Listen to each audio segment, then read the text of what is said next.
Welcome to Life Gloss, a beauty podcast for sassy and seasoned women who have lived life and have a drawer full of lip gloss to prove it.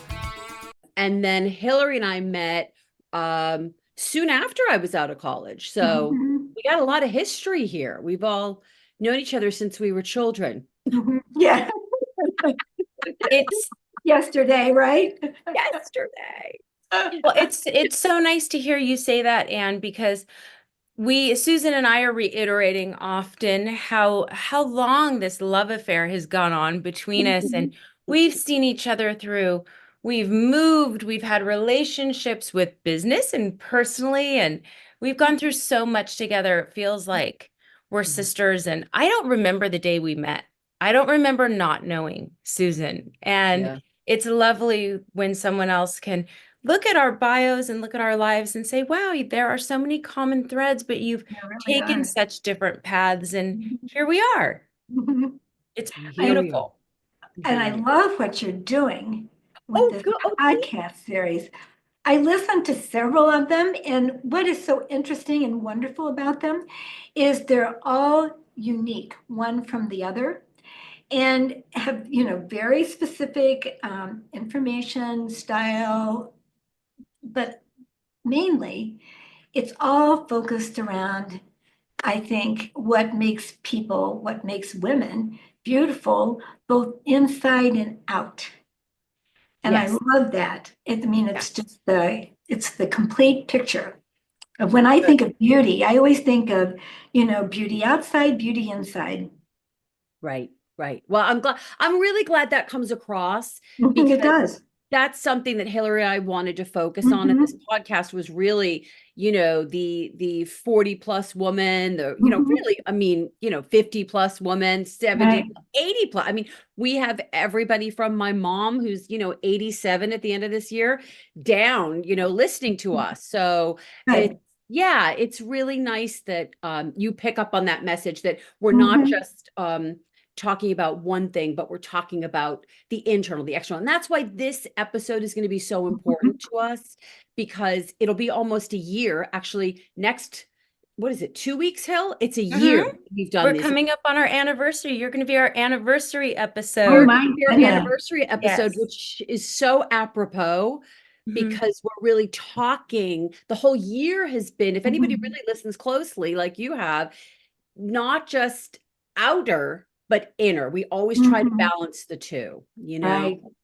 And it's been So, so important to us to contribute in a meaningful way to beauty. Yes. Beauty Mhm, has become something, and every generation and every 5 to 10 years we say this, beauty has become so much bigger. It's so different. We saw it with mhm, the internet, and magazines are going away, and what will we do? right. And self-service stores, you've seen all of the iterations. But now, even with the everyday influencer, and so many women that were in our category are now being served, we'll call it that, or being served. Silver washing is a really big thing. So we Mm. didn't want to be another clamoring voice. We wanted to really be an anchor where mhm, people could say, maybe I have something specific I want to know about. Let me go through their menu and I can pinpoint it and pull it out. Maybe I just want to feel good, or I just want to feel like I'm part of a club, and I mhm, want to feel like right. people are talking to me. Mhm, And that's why keeping the finger on the pulse of what's going on behind the scenes. The beauty companies are not our enemies. They are definitely our friends, but there are businesses. So to keep women and educate women and contribute meaningfully is really what our goal and our mission is. Well, Yeah. Hillary, you just touched on a key word, educate. I was just talking to members of our team. One of and Susan knows this, that probably one of my longest and most favorite clients is Estee Lauder. And all the brands in Estee Lauder, I looked at them all last night, and I have worked with every brand within Estee Lauder except for five. And so I feel like I just know them inside and out. But we were talking about Clinique, and Mm. I'm saying that I remember as a young girl, I think in high school probably, being, kind of drugged through the department store with my mother. And I wanted some makeup. I didn't know what it was, just something. Because I felt like I was growing up. I was 16. I just got my driver's license. And I thought, that's something I need. And she took me to the Clinique counter. And I will never forget all of those women in those white coats. And, they were educators as much as anything else. And for a long time, a lot of the brands had that educational component. And some of the, I think, best brands and most prestigious brands have that. But then when you look at TikTok, sometimes you don't know what's what. You don't know the efficacy, you don't know the claims, you don't know really anything. And so one of the questions that you asked was, what do I hope to see in the future? Is continued transparency and continued education in this All right. field. I think that that's going to be a huge differentiator. Okay. All right. Well, I want you to remember that because we're gonna hit record soon and and we're gonna get into this. So would you like to be called Dr. Ann? I mean, that's what I call you, or would you like to be called Dr. Beatty, Dr. Ann Beatty? Just Ann? Dr. Ann is great. Dr. Ann is great. Perfect. Dr. That's Ann. what I thought. Perfect. I'm gonna do a little intro for you, Mhm. and then we're just gonna start. And with each question, we spend about, 5 to 10 minutes, and we ad lib. I think we like to have fun. We like to laugh. Mhm. Um, I will leave it to you to mention anyone you want to. You don't have to mention anyone. As far as names go, obviously confidentiality, et cetera. But if you want to say, you've worked with the Lauder Group, et cetera, I don't think, I don't see that a problem, but that's up to you. I leave that up to Mhm. you. But as you can see in the questions, we're not going to get into the nitty gritty. Right.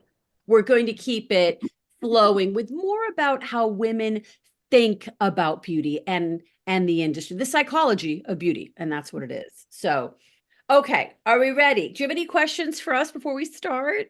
No, I'm just so glad to meet both of you. And I'm so glad to know about this series. I just think it's such a service Oh, to good. people Thank who you. I think sometimes people, you know, when we look at TikTok, we're on Facebook, we're on social media. I think sometimes that I don't want to say older women, but more mature women, professional women, sometimes feel a little left in the dust. And so to, have a series that talks about serious things relative to beauty and cosmetics is wonderful. Wonderful. I love it. Thank you. We do. And I feel like we're starting to be pandered to a little bit because we do have the buying power, Yeah. but it's like they want us to open our wallets, but they don't always want to hear from us. So I am on a bit of a mission on TikTok to turn some of that around. So maybe you'll see it there. Good. All right, we are rolling. So Okay. All right. Terrific. Well, they say that brains and beauty don't always go together. And on today's episode of The Psychology of Beauty, we're going to dispel that myth. With over 30 years' experience as a top psychologist, Dr. Ann Beatty is a nationally recognized principal advisor and educator to senior executives throughout the United States. She's the founder and CEO at Beatty, a leadership consulting firm based in St. Louis, Missouri. She's got clients all the way from New York to Dallas. Dr. Beatty has helped family owned as well as Fortune 500 businesses with CEO-led initiatives, including CEO succession planning, assessment, performance evaluation, team building, and coaching. She has some of the top cosmetic CEOs in the world on speed dial. We are so excited to have her on Life Gloss today as we discuss the psychology of beauty. Welcome, Dr. Ann. Well, thank you so much, Susan. Thank you, Hillary. It is a pleasure for me to be here. And quite honestly, I'm very honored to be speaking with both of you because as I have listened to some of your episodes, I am so impressed at this initiative, which I find so refreshing and so stimulating. So thank you for what you do in contributing this wonderful podcast. Oh Well, my goodness, Susan, did you hear that? you know, it's funny, Hill, because we were talking just a few minutes before we hit record, and we were saying that it's almost a year anniversary of Life Gloss since you and I started talking about even doing a podcast for women over 40.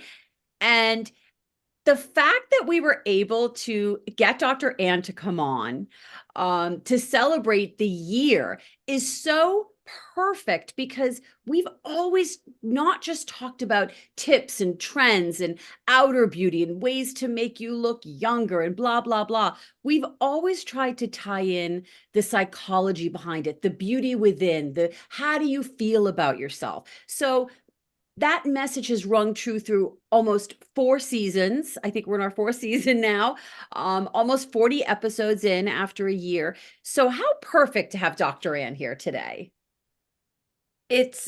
I'm pinching myself. I'm pinching myself. I've been familiar with her work for so many years, and she has really helped shape a number of industries and help them navigate and find their way and keep the horizon. And she's kept a lot of industries focused on I would say, the right things and on the right path. So this is a dream come true. So So thank you. let's get Thank you, into it. Susan. Thank you, Dr. Ann. It's incredible. And what a way to kick off our anniversary. That's right. So let's get into it, Dr. Ann. We're going to switch the roles here, and we're going to try to pick your brain. We are not doctors. We are doctors of beauty. Let's put it that way. But we have a few questions to ask you, especially for our listeners who don't really understand or don't even maybe know that, there are people, much like yourself, professionals, who actually help drive the cosmetic business.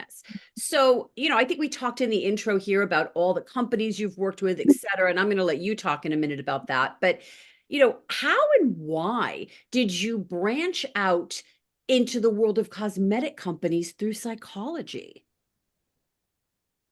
I just love that question, Susan, and I'm so happy to respond to that because it was really almost by serendipity. But when I was a much younger consultant, one of the first assignments that I had was, oddly enough, was to help my current boss at that time with an engagement with Leonard Lauder, of all people. And what Leonard was looking for at the time was not anything really connected with the company, it was the family. And one of the things that we do is we do a lot of work with family and family-owned businesses. We help them find their mission statement, their vision statement, their purpose statement, rules of engagement. And so I had the honor really of working with Leonard and William and Jane and Aaron, and also Ronald. So it was really through that connection that I got to know Leonard Lauder. And shortly after that engagement, which was just wonderful, they're wonderful, wonderful family, and learning about their history in terms of their entrepreneurial drive, and particularly Estee Lauder. Leonard called me one day and he said, I would like for you to come and talk to you about a new acquisition that we have just made. And as it turns out, it was Bobby Brown. And so the assignment was to meet Bobby Brown and really kind of help her, quotes, understand more of the corporate world as opposed to just beauty and the production of beauty and the development of beauty. And that's really the way I started, was just through that type of connection. And people will always say, well, my goodness, did you ever dream of doing this? And not in 100 years. And I think with most people, that's exactly how their life evolves. It's one thing leads to another, leads to another, leads to another. But I was very happy to make that acquaintance. And as I've, grown in my career, I've done so much work with not only Estee Lauder and all of the brands within, but also within the prestige business and retail as well. So a lot of work with Bloomingdale's and, Neiman Marcus, Saks. And so also who serves the retail community and the cosmetic community. So it's all been fitting together for me along with all the other clients that I have. But it's really been a treat because one of the things that I always say about working in beauty and working in particularly cosmetics, you can see it everywhere you look. And so the more you know, it just heightens your awareness when you're talking to people or when they're talking to you, about the really wonderful contributions that this industry has made, I think, to the feeling of confidence, empowerment, to many, many women, and certainly, I think of late, many, many men. Yeah, 100%. 100%. Very forward thinking of Lauder to help ease Bobby's transition in from more of a pro artist, run by the seat of your pants entrepreneur. Her evolution as an indie artist is one that we've written books and books and books about. And it's such an interesting dynamic to be one of the very first to make that move from artist to brand owner. And how very forward thinking of Leonard to bring someone in to help her understand that transition. I think people don't appreciate how jarring that can be. Absolutely. And then what that did is that led to them thinking about that for their other executives. So over the last 20, 25 years, all kinds of leader development, leader coaching, leader 360 feedback has now become institutionalized at the higher levels within Estee Lauder. And I would have to say, I think has been instrumental in preparing their executives to not only do what they do best relative to their functional gift, their functional expertise, but also how do you bring that to life in a corporate setting? So there's really two things at work there. And it's just great, to meet some of these very talented individuals, very creative, very innovative, highly emotional, highly passionate about what they do, but also help them understand some of the fundamentals of business and the fundamentals of leadership, the importance of leadership and interpersonal relationships, so that they can move teams, large teams, small teams, in the ways that are most productive for the brands. Yeah, because it's interesting. Most people that get into the cosmetic industry or beauty industry, and let's just say, let's take makeup artists, for example. Most people assume that they are simply a creative brain, and many, many are. We've seen companies fail. We've seen small brands fail. We've seen small brands grow. And it's interesting that a lot of people don't think that creative people can also be very entrepreneurial, very business driven. You can have sort of both of those sides. So I agree with Hillary that it's very forward thinking for the Lauders to understand the need to bring someone in to marry both right brain and left brain. Yes, it truly is. And I love the notion that you just spoke about in terms of there's a lot of stereotyping that goes on with creative people, with innovative people, particularly those that are just uber artistic.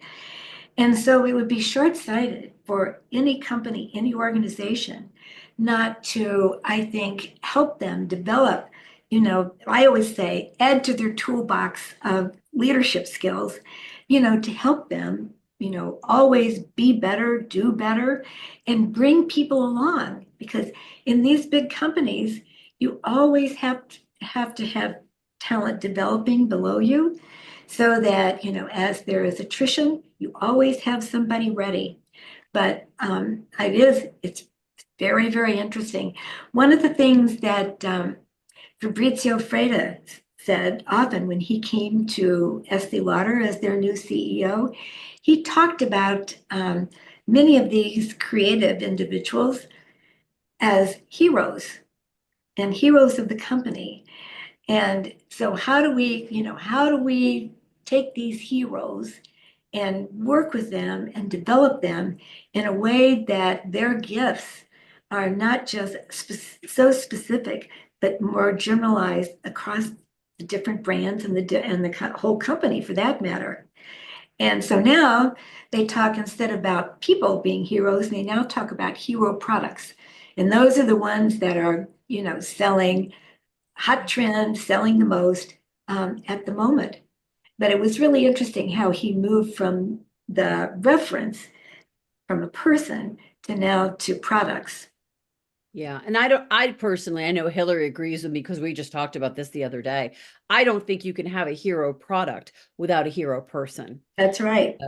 Yeah. Yeah. Very Exactly. interesting. Oh my goodness. I am completely enraptured. I would like nothing more than to just curl up on the chair behind you and talk with you all day long. I am so fascinated. I think our audience, our listeners are going to be so fascinated too. And both Susan and I have been in education. Our passion is education. To this day, I still work independently with brands as an educator. And it has been a standard from the moment my big toe went into the beauty pool in the mid 90s, that people that were trained and people that were educated and came from the Estee Lauder organization, they were pristine in the way that they would function within the organization. Everyone knew what to do. They had the bravery to be creative, but they also knew specifically what their jobs were. And the organization was always known to be so tight. And if you were an educator within Estee Lauder, you were being poached on the regular. And I think a lot of that has to do with you, Anne. So kudos all the way around. Yeah. Well, I don't know that it has to do with me specifically, but one of the things that I think is so interesting about certainly about Estee Lauder and perhaps other companies as well, is this whole notion of can this talent be developed? Are people just naturally creative, or are they not? Or are there things there that can be developed through actually doing the work, watching others, being taught, being mentored? And I certainly think, yes, there are those, creative heroes, but then there are a lot of things that can be passed on to others, which I think is very, very important across the industry. One of the, I think, genius things that Estee Lauder has done too is that they have purposely kept each of their brands individually distinct, specific, and unique. When I tell people that, if I'm working with, whether it's Clinique or MAC or Tom Ford, whomever it is, very few people realize that they are in a portfolio of companies all under the umbrella of Estee Lauder. And so when speaking of creative genius and being strategic, to think of being able to see the value of that, because what that does is that I think lets people know that we understand how important it is to speak differentially and individually to our audience. While some people resonate to the Estee Lauder brand, others like Clinique, or they like MAC, or they like Bobbi Brown, and feel that it's for them and feel that the brand speaks to them. And that's the other thing that's interesting as I've gotten into this, is understanding this whole notion of narrative and voice that these different brands really must have in order to communicate the emotional message intended for their respective customer. And they spend a lot of time in terms of what they call things, how they describe things, how they name things, so that it has that voice, so that it can speak to a potential consumer. Yeah. Oh, 100%. I mean, you look through the years and I remember back in the day, it was always, they would say, and I don't know if they still say this or not, but you start at Clinique and then you graduate up, through the brands until you get to Lauder, so Yeah. you go through Clinique, you go through, maybe Bobby Brown or Origins or, and then you move into Lauder. And so it's interesting to see that, there is, whether people know it or not, there is Mhm. so much psychology behind the building of their Mhm. portfolio. And we're just specifically talking about Lauder. And, there's obviously L'Oreal and other big Yes. conglomerates, Garnier, et cetera. Mhm. Um, but the psychology of how they really put and invest so much time and money Mhm. into how people think and Yes, the power of purchase, the psychology of purchase, right? absolutely. Well, and also when you think of some of the brands within this portfolio, they're also very reflective of societal trends Oh, and societal values and norms. I remember when Mac first came to fruition, when it hit the market, and it was very much of an anti-establishment type of activist brand. I'm different, I'm me, I'm free to be me, look at me, I'm okay. And I thought that was so ingenious because, you know, yes, there's a place in the world for the Estee Lauders and the Cliniques and the Bobby Browns, but there's also a place in the world for the Macs of the world. And the same thing within their hair care brands between, of course, Aveda spoke to a certain clientele, as did Bumble and Bumble. But I like that notion of thinking about not just exactly skin and hair, but thought process, and most of all, Susan, identity. identity. And how do I create a product that other people can identify with and consume and enjoy? Yeah. And that's where the loyalty comes along. When you think of, if you name a company, like if we played a game right now and I named a company, you could name a hero product in there. If I named a product, you could match the company to it. And I think that's for most women. Mhm. If I said, Three Step, everybody would know that's Clinique. If I Right, said Finicils, everyone would know that's Lancome mascara. I mean, we could go right. on and play the game for hours, but so it's amazing how these companies were able to really tap into that psychology and really create True. products around the psychology of beauty. Mhm. I agree. It's ingenious. And the other thing that I like about where the industry is going is I think that they're becoming more and more sensitive to that in Mhm. terms of really helping women and men in some occasions really understand who they are Yes. and their place in the world. I think it's really serving almost kind of a societal need right now, particularly post-COVID, where so many people seem to be lost and Yeah. people are having trouble, deciding, do I work in the office? Do I not? If I do work in the office, if I do go outside of my home, what do I wear? I don't know the norm anymore. I've lost the norm. And I think the same is true with cosmetics and beauty. The norm is now being rediscovered. And of course, obviously, Hillary, you know this, the thing that's driving that is social media and Right. all the social influencers, TikTok, for Yeah. example, you know, big influencer. It's Yeah. very, very, I think it's fascinating what's happening right now. It is fascinating, Dr. Ann, and I'd love to dive in a little bit to get your opinion on two things.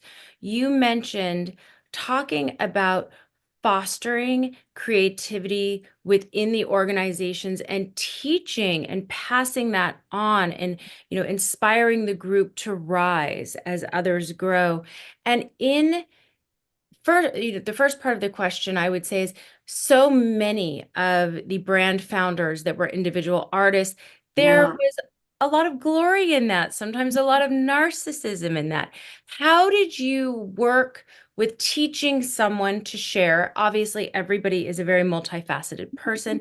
Many creatives are also very giving and very empathic, so they're very forthcoming with those things. Not all. But having taught people how to foster creativity without feeling threatened within a group fascinates me. How that might translate to social media, where now everyone has made their own identity on a TikTok and Instagram. We are all living in these, self-built narcissistic bubbles where we can delete comments that we don't like. We can edit how people see us. So many people don't have to really walk the walk and talk the talk every single day, and they're less responsible perhaps with what they put out in the world. Yeah. And to Yes. the audience, that can be so hard to receive because it makes things more confusing for them. It feels like a big hairball, and I'm not Yeah. quite sure how we're going to untangle it. And then for those of us, as we're getting older, I'd love maybe a little later on to talk about the psychology of the older consumer, the way we're being spoken to. There are a few different narratives, and I would love your thoughts around that as well. But as I said, I would just love to be on your couch. I have so many things. Well, it is, the question you bring up about the older consumer, I think is extraordinarily intriguing because, I mean, you can't pick up any book, any periodical, any newspaper, or watch any podcast or listen to any podcast that one of the primary trends that's running through our society right now is this phenomenon of older women feeling unseen. I can't tell you how many articles I've seen, how many books I've seen where they speak about that, after I've gotten to this age, I just don't feel seen anymore. I mean, it's really heartbreaking when you think about it. And so I think for this industry to be able to pick up on that and to help these women in particular with strategies for thinking about the importance of being seen by others. Is it important or is it not? Or is it really more important how I see myself? One of the things I do a lot of executive coaching, Hillary, and one of the things that I always say, always, always, I can really tell whether an executive has really reached what I would call executive maturity. If they can begin to what I call self-define as opposed to be other defined. So rather than coming up and being worried about what my boss thinks, what my peers think, what my colleagues think, can I ever get to a spot where I really just care what, not in a selfish way, but that I understand and care about what I think about me, and I know who I am, and I have this feeling of self-efficacy is so important, and I feel I have agency, because I think once you develop that on the inside, then I don't think that there would be such this feeling, this sad feeling of not being seen. Dr. Ann, I'm going to pause for a moment and ask our audience to maybe bookmark right here, maybe go back a little bit. I'm going to create a soundbite for specifically what you just said, because I think it's really important that we all spend some time reflecting and asking ourselves those questions. If you take nothing else from our time together, that right there is an absolute, I have little shivers up my spine. I have absolute goosebumps. It is a treasure that you're sharing with us. And please please, to all of our life glossers, take a little moment, go back, listen to this again. If you're catching this anywhere and that's all you listen to, that's all you share with your friends, I'm going to make it easy. We're going to soundbite it because it's so important. And I wonder sometimes too, for some of the brands that I see that are giving that message and are saying, you're not seen, we have a solution. I'm like, do we really not feel seen? Are they just telling us we aren't being seen so they can then solve the problem for us? Or are we sometimes not being seen? Or is it a combination of both? Which I think it's most likely a combination of both. But the brands that declare that we're not seen and we need to be seen, and then come in fast and hard with a product to make us seen or a fix or a life solution, but they don't actually spend time curating your soul and your perception of self. I feel like that's a really cheap shot, and it cheapens our industry because we're better than that. Exactly. I agree. Yeah. And do you see, I see an evolving trend where more and more companies are doing that. More and more brands are actually urging people to take that first step that you just spoke about. And I think that that is so good, because one of the things that I know that customers are asking for now, just because of all the talk that I have with all of the people with whom I'm working, is this whole notion of individualization. You know, people want they want treatment for their skin. They don't want a treatment that somebody else has made and just said, try it. They don't want that. They want to know that this is specific for their skin. Same thing, by the way, in the hair industry. They want treatment specific for their not only hair type, but for their scalp. And so this whole really quest and desire from customers now to have that type of focus, but it also causes them to be knowing themselves in a way that perhaps they hadn't thought about before. Fascinating. And AI and technology is tiptoeing into being able to give us that bespoke experience for skin, Yes. hair, and color. So I think 10 to 15 years from now, we might think it was barbaric that everyone was picking up the same cream and using the same thing across the masses. But I think you're it's so right about that. interesting. I think you're absolutely right. And I think it may be sooner than that. I think it's on the horizon. And the other thing that I think, and this, it's interesting how we've become such a small world, thanks for the internet for sure. But I think people are developing interest, just like want to travel to other countries. They want to see the topography, the culture, the food, all of those things. I think that there is a willingness today to experiment with beauty from other cultures. And I think people have an openness to thinking about that and want to try it. So I like that as well. I think that really kind of represents our feel for the goodness of diversity. Mm-hmm.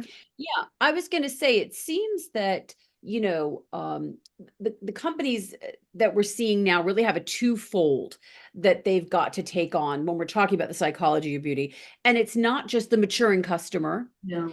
but it's also the maturing diverse customer. Different genders, different nationalities, different skin tones, etc. So it's a twofold process that they're Right. really, I think, really taking on. Is it perfect yet? No. So that's my next question to you really is, do you think personally and professionally, both, you can answer both, is the cosmetic industry doing a good job for our mature and or diverse customer base? Are they doing a good job? Here's what I think, Susan. I think that there is such a corporate interest across every organization, every company in sustainability, that now is driving exactly this notion of making sure that whatever products you have, if you're in the beauty industry, certainly the efficacy of those, but also, are you sharing the knowledge? Are you making sure that your intended customer knows exactly what it is, what it's for, how to apply it, how it works, what are the benefits, what are some of the downsides? I think that is, I just feel that that's coming faster and faster, but, you know, cosmetic companies a few years ago did a better job because they all had educators. And you all Oh, know about that. You've been educators. And it was only, I think, when, we're starting to look at our budget and think of, well, what could we maybe do without? I think some brands thought, well, maybe we don't need those educators, but yet I think that they're just absolutely essential. I just can't imagine, buying a product and not knowing how to use it or what it's going to do for me. yeah, I think I agree with you. I think many companies, you can see this, first of all, should every company be for everybody? We're Mhm. hearing now, oh, you've got to, you have to have diversity, you have to have a complete shade range, you have to be for mature, you have to be for young. I hate to break it to people, but I think when you say that you can meet the needs of everybody, you meet the needs of no one. And I know Right. that's a Yes. controversial thing to say, but that's why there are specific brands for Yes. specific people. And I think that we get lost in this, oh, we all need to be welcome. We all need to, be a part of that particular brand. In a perfect world, yes. But I think that they end up doing a disservice or just slapping something out that doesn't work. And we've seen so many mistakes. Hillary and I talk about this a lot in products that have launched recently that they claim to be for everyone and they come out with something and they're not. So I think companies really need to do some, some psychology on themselves and say, who are we and who is our customer and how do we meet their needs? Mhm. I think that's where we've gone a little crazy in Mhm. thinking that we just, hurry, scramble, scramble. We need to be a part of everybody's world. And I Right. don't think it works like that. And the I lack think. of education has really hurt Mhm. brands. I agree. And it's interesting when you think of, when you talked about the open counter concept. When I think about the rise of Sephora and Ulta, one of the things that I think they meet the need that the traditional department stores really left undone, so to speak, which is having someone on the floor to tell what this product is, what does it do, what does it do, you know, what are the downsides? Can you suggest something else for me if not this product? Because certainly, you go to Sephora, you go to Ulta, not only will they talk to you about it, you can actually look at it, try it, touch it, feel it, but in a multi, I think, diverse environment, which is very, very healthy. And so I think in some ways they're fulfilling some of that role of helping educate consumers, intended consumers.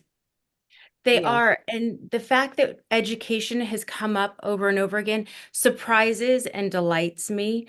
I remember being a beauty director in Northern California with Nordstrom. So we would attend all of the classes and we'd go to all the trainings as part of the way that I became um, so exposed to Estee Lauder's brand of type and style of training that was consistent and thorough across their brands.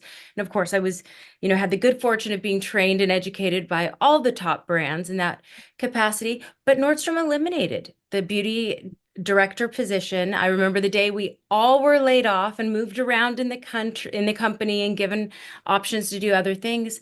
And their bottom line, unfortunately, because I do love Nordstrom, of course, they're near and dear to my heart, they felt the impact of losing that educator. They have Yeah. brought it back several times, but the Susan knows the core of the beauty editor program or the beauty, sorry, I went to become a beauty editor with Sephora after that, but the beauty advisor role and the beauty director role was so strong. We were nurturing, we were teaching, we were required to be on the floor at least 10% of the time. We were required to keep our own book of business so that we were truly walking the walk, talking the talk. And I feel so strongly about education. And even if it's working independently with a contractor that understands the DNA of a brand, because that educator is interfacing with the people that they're teaching seasonally, not only for the new product education, but new launches seasonally. They're getting so much feedback that they can then take back to marketing and product development of what's not only what you're seeing in the numbers as to how something's selling, but how is it coming off? What is the impression? What is the emotion? What do people say when they come to buy their third or fourth? What do they say when they return it? What is the overall tone? And it creates a loyalty and a love because your educator becomes almost like the den mother for the brand. And Right. Susan knows this. Like her ride with Chanel, I still to this day will go around the country, and when people know that Susan and I are doing this podcast together, they're like, "Oh, Susan, I love Susan. I met Susan so many years ago," and they sing her praises for good reason. She's phenomenal and truly made people feel like Chanel was pristine, it was elevated, but it was also accessible. And that is something that was not in Chanel before. And that culture of kindness while still being elevated and being elite, that's really all that resonated. And as we sprinkled Susan through the country, you saw a little bit of cool combined with that excellence, the prestige, and kindness. So educators can really plant the seeds and change things for a brand. Absolutely. Do you see what are companies up to these days with education, Dr. Ann? Are there still educators out there? Are they investing in the education and training department? Or are you seeing that go the wayside of, oh, check out this video when you're hired, or are they doing product launches through Zooms, or how's it being done now? It's and I think that there is a resurgence of emphasis and funding to those individuals. However, I think most prestige brands have those, certainly within Estee Lauder, but do they have enough of them? So there, every brand can have an educator, vice president of education, but how many people do they have in the field? That's really the question, Yeah. because that's where they need to be, whether it's hair care, how many people are visiting salons? Is it once a year? Is it once a quarter? When is that? And same thing with all of the, retail, whether they're kiosks or stores, whatever they are, pop-ups, Right.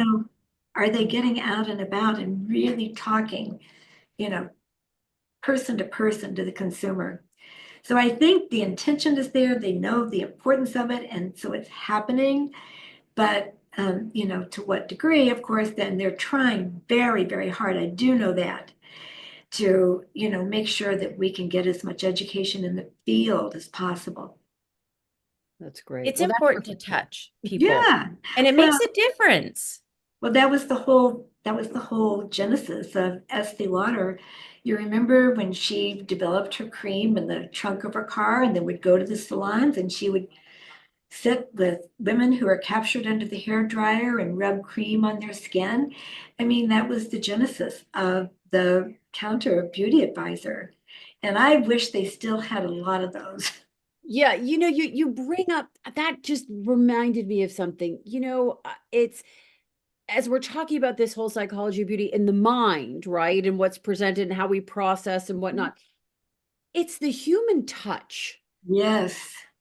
right? Can you talk Yes. about that and the power of the human touch in the beauty industry and its importance? Yes. Well, as you know, the human touch is it's a basic need of every human being. And when there is the lack of that, whether it's with infants or people who are alone, people who have no one.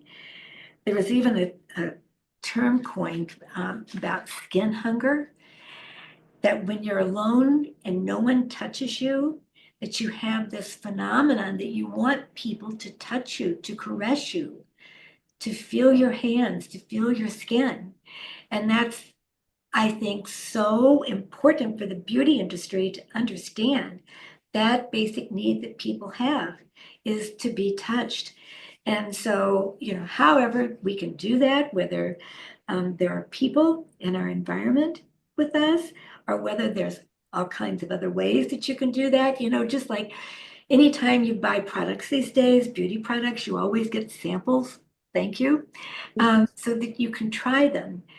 But when you think about where we're going relative to technology, face scanning, all of those things, we're still this far away. It's different. It's so different. It seems like it's very progressive and it'll be just wonderful, but will it? I don't know. I'm Yeah. with you. I I'm with you. I like to get my hands on Mhm. people on my clients and my people that I love, and that Yeah. exchange is so important. I think COVID, and the whole Oh, pandemic in yes, general really did such damage yes, to us all psychologically, and that's yes, probably a whole other episode. yes, But I know in the beauty industry that touch was gone. yes. Even spraying fragrance on someone's hand, or even just touching up a little bit of their blush, or whatever, or shaking their hand when you bring the package around the counter to say thank you, and after someone's purchased. I used to always say when I was in education, sometimes you will be the only touch or the only kindness that that person might see or feel today. Don't Right. forget the power of this industry. Our Yes, job is to make people feel good about themselves. The sales exactly. will come, but we always used to joke, instead of chairs at the counters, we would install a psychologist or psychiatrist couch. Right.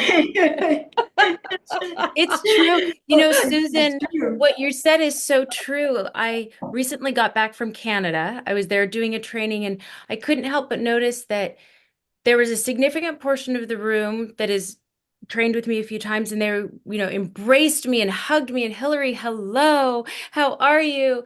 And there were some people that have seen me 3 and 4 times, and they're like hugging me with their eyes, but afraid to touch me. And I could tell that they gave me, the subtle, you know, the non-verbal communication that, like, I love you, but I'm afraid to touch you still.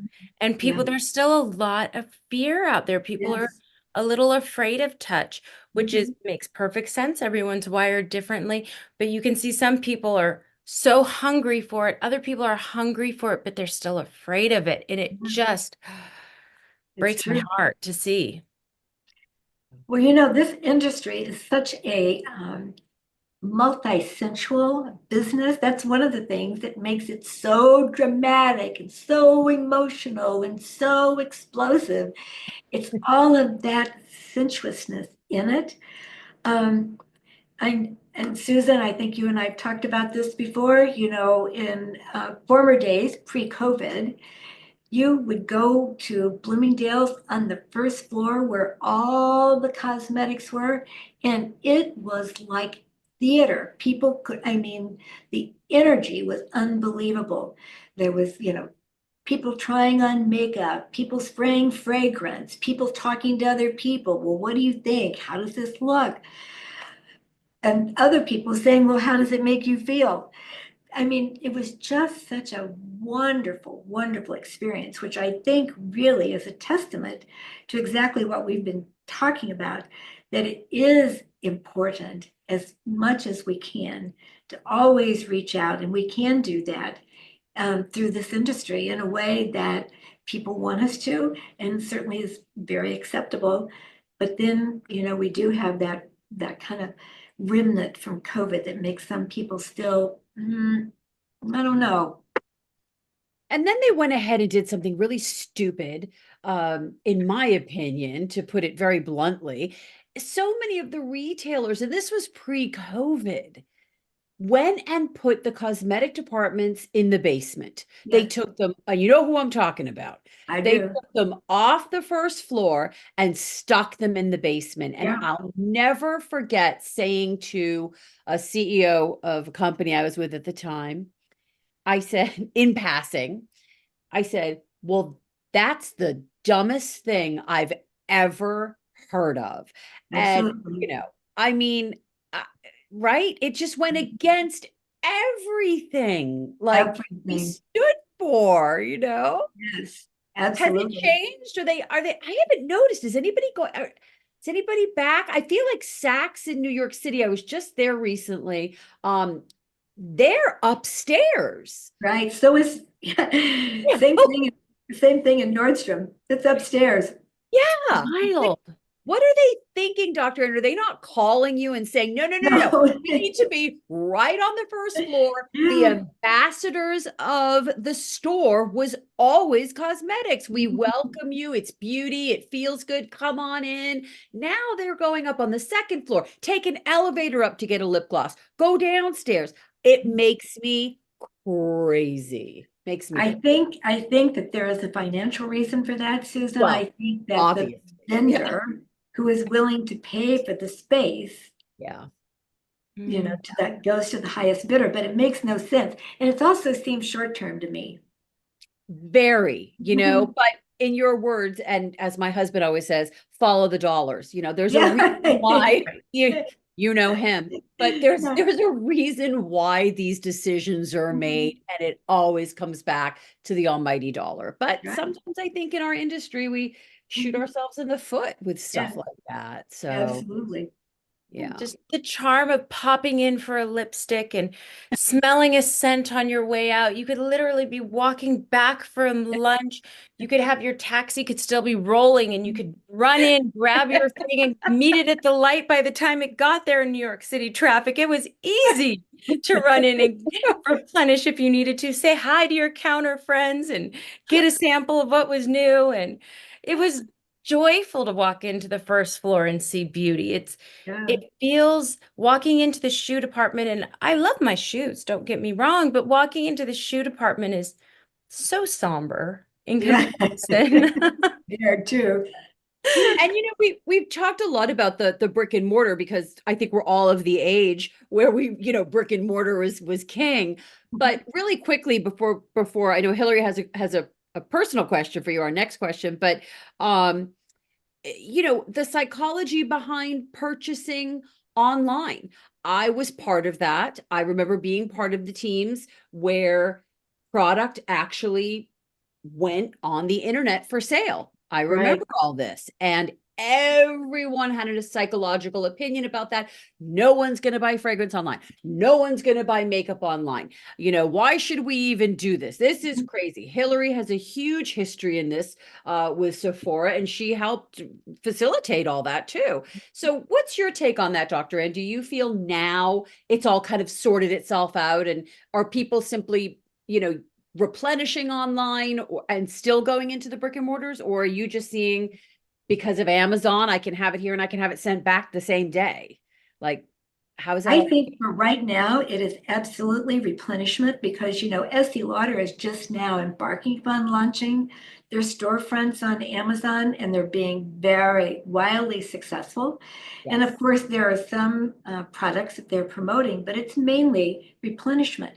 But at some point, so many people are so used to shopping for everything online, particularly for Amazon, that I think soon people will say, that looks very interesting there. I think I'm going to try that. And I think slowly but surely, it will move to something else. Right. Right. Well, Yeah, if I often anyone wondered could, about returns, I mean, but Mhm. that's a whole other episode. We always, would think about the amount of returns and but yeah, I agree with you. I think a lot of it is simply replenishment or you're purchasing products you've already used and Oh, you yeah. so For yeah. if sure. anyone can build an Amazon storefront and do it Oh, well with the with the opportunity to really inspire people to try something new, it's Estee Lauder. They'll Great. find a way to, give enough product knowledge, maybe even videos, some education, tutorial, and maybe even some follow-up, post-purchase care, which can be hard with Amazon because they don't share the end user information. It's more of a bounce back QR code you have to use there. But if anybody can do it, I'm certain Estee Lauder can find a way to connect with that consumer. Well, the first brand to launch from Estee Lauder was Clinique, and Ah, it's been unbelievably successful. But one of the things too that they've adopted is what they call the active derm strategy, and really talking about the benefits of this active derm and how it works for you and you and you and you.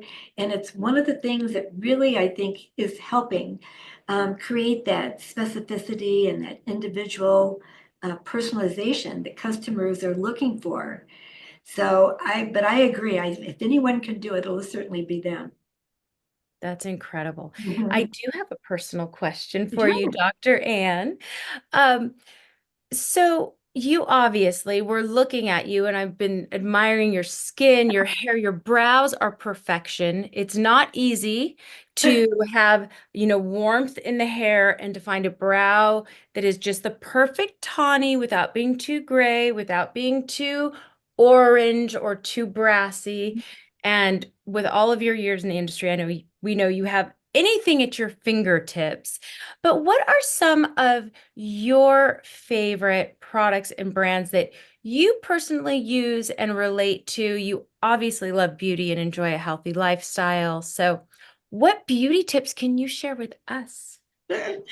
Well, one of the things that I know from talking to other women, so many people get attached and are loyal, Susan, to your point, to beauty products early on, and they stay with them at least in part.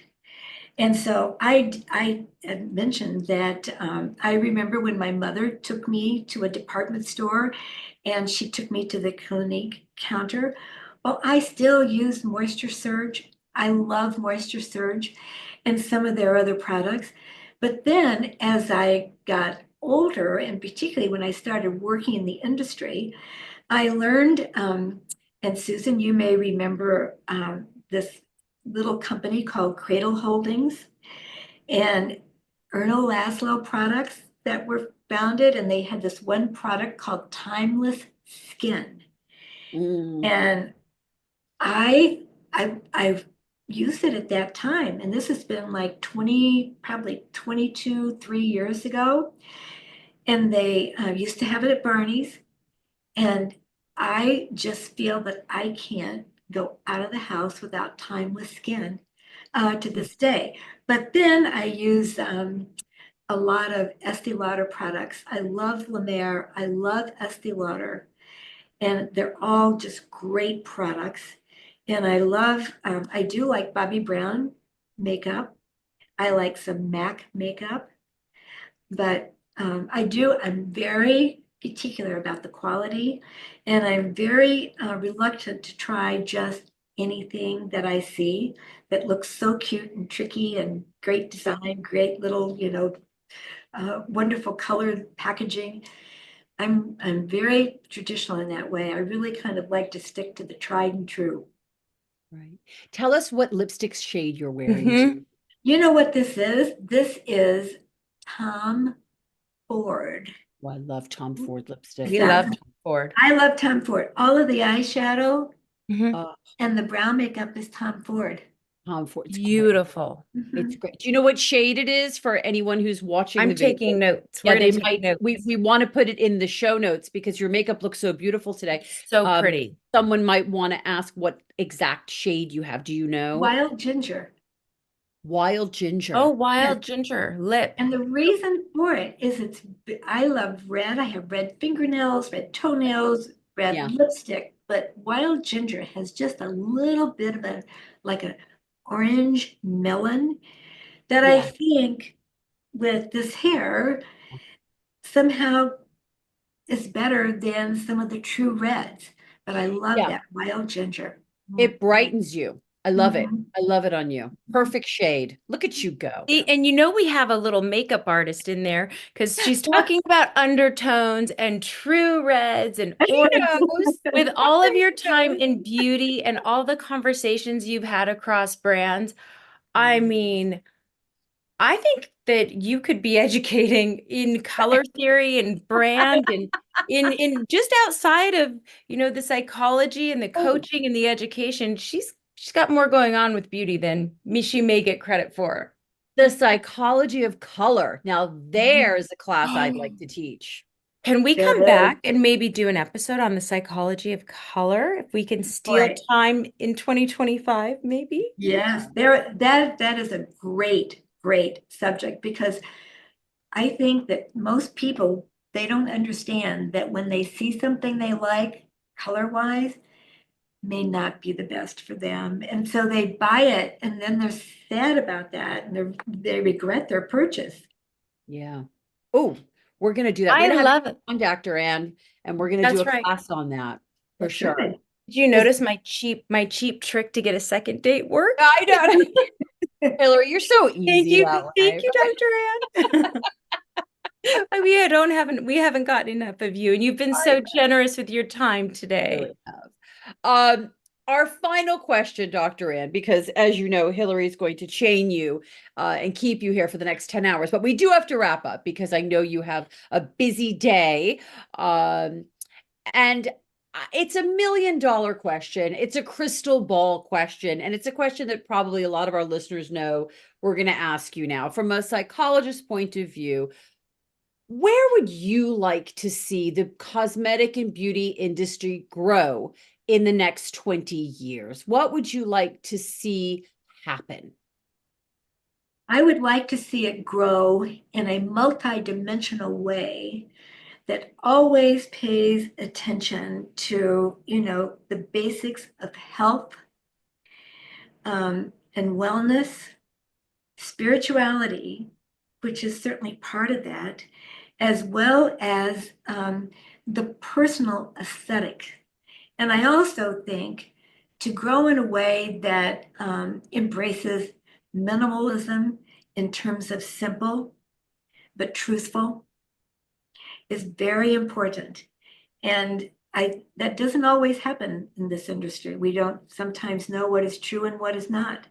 But certainly I would like to see it evolve in that way. And I think that technology is going to play a part, but I do not think it will be the be all end all because beauty and aesthetic is like poetry, it's ethereal.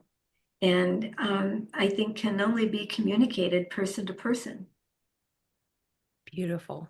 It's beautifully said. And I think that's something that many brands, if any brands are listening to this podcast, should definitely aspire to, making women feel good, making them feel seen, and understanding that the psychology of beauty is really where beauty begins. It is, for sure.